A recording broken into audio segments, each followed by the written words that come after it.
Modern brain surgery is a miracle of 21st century technology. We use robotic arms, laser scalpels, and high-resolution MRIs to navigate the delicate corridors of the human mind. It is perhaps the most advanced frontier of science. But what if I told you that brain surgery isn't a modern invention?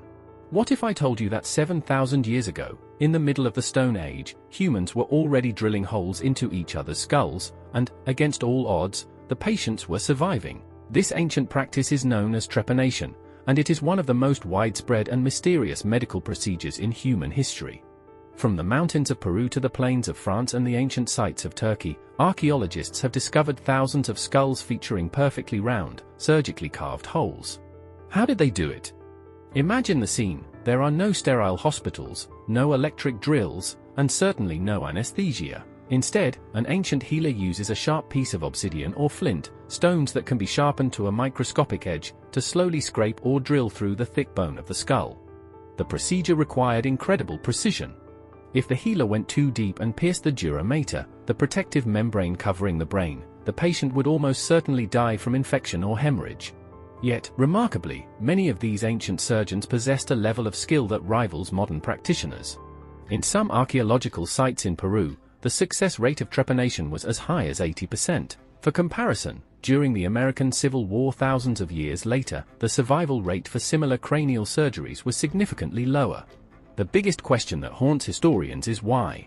Why would an ancient person submit to such a painful and dangerous procedure?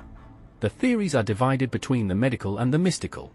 1. The medical theory. Archaeologists have found many trepanned skulls that also show signs of previous trauma, such as fractures from a club or a stone axe. In these cases, the surgery was likely a life-saving measure to remove bone fragments or relieve the pressure of a brain bleed. It's a primitive version of what modern neurosurgeons call a craniotomy. 2. The ritualistic theory. In other cases, the skulls show no signs of injury. This leads researchers to believe the surgery was performed for spiritual reasons. Perhaps they believed that drilling a hole would let out the demons causing migraines, epilepsy, or mental illness. For the ancient mind, there was no line between medicine and magic. How do we know they lived? The secret is in the bone. When a human survives a skull surgery, the bone begins to heal. The sharp, jagged edges of the surgical cut become smooth and rounded over time as new bone growth occurs. Many of the skulls found show years of bone regeneration, proving that the patients didn't just survive the operation, they lived for decades afterward. Some individuals even underwent the procedure multiple times, with one skull from the Inca Empire showing 7 different healed surgical holes.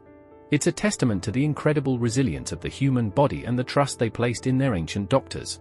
Trepanation tells us that our ancestors were far more sophisticated than we give them credit for. They were master observers of anatomy. They understood the importance of cleaning wounds and perhaps even used natural antiseptics like coca leaves or fermented brews to dull the pain and prevent infection.